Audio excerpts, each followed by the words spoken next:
Boss, gusto mo bang maubos ang lakas mo or tumagal ang negosyo mo? Mamili ka. Boss, bakit ikaw lagi ang sumasalo sa lahat ng problema sa negosyo mo? Di ka ba napapagod? Alam mo ba, boss, na dahil sa sobrang pakikialam mo sa negosyo mo, ay minsan ito ay masama rin. Kung lahat ng problema sa negosyo mo ay ikaw yung gagawa, kailan mo balak magpahinga? Kung ngayon lang pala tayo nagkita, boss, ako nga pala si Roger Silvido at isa akong negosyante. Pero boss, bago ang lahat, syempre, kwento muna. Dati po, boss, sa negosyo namin na Blue Arm Computers ay ako po lahat yung gumagawa. Ako yung accounting, ako yung delivery, ako yung purchasing, ako yung technician. Lahat po ng ginagawa sa business namin, ako po lagi. And then, time come na parang sobrang pagod ko na. Di ko na lang alam na parang hindi na gumagana yung utak ko. Diba? So, darating tayo doon sa point na yun na instead na mas marami pa tayong magagawa sa business natin, wala eh. Dumating na sa point na parang dead end na. Thank you kay Lord, syempre. Kahit po na ganun yung pagdaanan, syempre na nalaban naman namin at naitawid namin sa hanggang ngayon. At boss, kung akala mo na ikaw lagi yung sikat, ikaw lagi yung magaling, ikaw lagi yung hero sa business mo, nagkakamali po kayo dyan. Sa video na to mga boss, pag-usapan po natin ang mga rason bakit hindi mo kailangang isolve lahat ng problema sa iyong negosyo. Yes, totoo po yan. Hindi mo kailangang maging super boss sa iyong negosyo. So mga boss, ito yung dahilan bakit hindi mo kailangang isolve lahat ng problema sa iyong negosyo.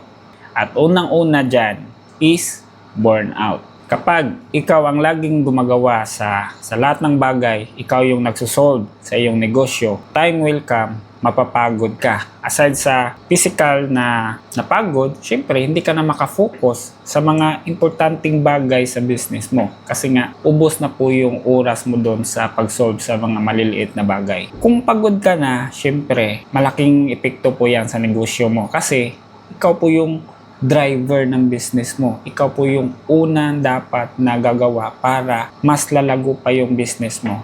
Paano gagalaw ng mabilis ang iyong negosyo kung ikaw mismo ay sobrang pagod na?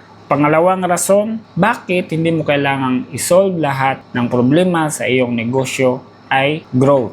If you don't give any chance to your team, to your members, to solve that problem, of course, they will not grow, they will not level up. They will only depend on you. Kaya, mas magiging burden pa sila instead na makakatulong sa iyo. Always remember mga boss na ang isang negosyo ay magiging matagumpay lang ito if it has a team na independent at saka capable. Hayaan mo sila na sila mismo ang maghanap ng solusyon kasi it will boost their confidence also as a person. And because of that, mas gagaling sila, magli-level up sila. Of course, magle-level up din yung negosyo mo. Pangatlong rason, bakit hindi mo kailangan na isolve lahat ng problema sa iyong negosyo ay dahil sa leadership. Ang pagiging leader mga boss ay hindi tungkol sa pag-solve ng lahat ng problema sa business mo, kundi ay sa pagiging isang effective leader. Ang goal mo dapat mga boss bilang isang leader ay syempre nakatuon ka doon sa future talaga. Bigger picture ng iyong kumpanya. At syempre, develop mo ang iyong mga team para mag-excel sila sa kanilang mga department. Hindi mo kailangan na maging hero sa lahat ng oras. Syempre, ang tunay na leader mga boss ay marunong magtiwala at mag-empower sa kaniyang team para lahat kayo ay mag-grow.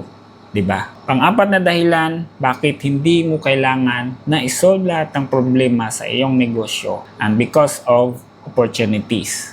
Abang-abala po kayo boss sa pag-solve ng mga maliliit na problema. Example, problema sa deliveries, problema sa scheduling, problema sa logistics, problema sa stocks. Alam mo yun? Abala kayo sa mga simpleng bagay lang, simpleng problema lang. Darating yung time boss na mawawala talaga yung focus mo sa tunay na trabaho talaga ng isang owner, sa tunay na trabaho ng isang entrepreneur.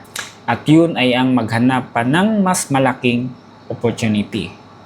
Example mga boss, Instead of focusing on those small problems, why you should focus on creating another strategy? Why you should focus on how to double your sales? Focus on finding another big deals, right?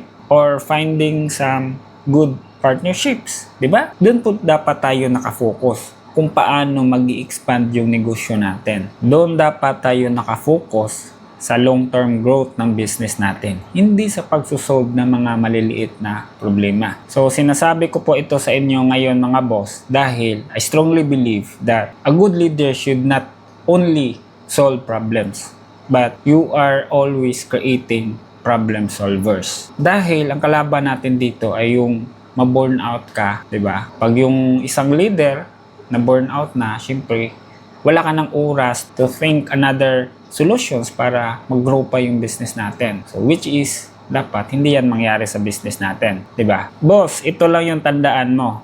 Ang tunay na leader ay hindi nagpapakamartir. Ang tunay na leader ay marunong mag-share ng responsibilities. Ang tunay na leader ay marunong mag-create ng another leader. Kaya simula ngayon mga boss, piliin mo lang yung bagay na mas importante sa'yo. Yung ikaw lang yung kayang gumawa. Yung hindi kayang gawin ng ibang tao mo. So, yun lang po siguro sa ngayon mga boss. And then, if meron pa kayong gustong topic na itakil natin in the future, pwede kayong mag-comment sa baba.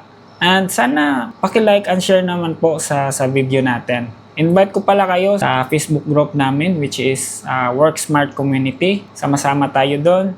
We can talk about business, about life. So, yun. Kita-kits tayo sa loob mga boss. And always remember mga boss to always work smarter, not just harder. Takits mga boss! Bye-bye!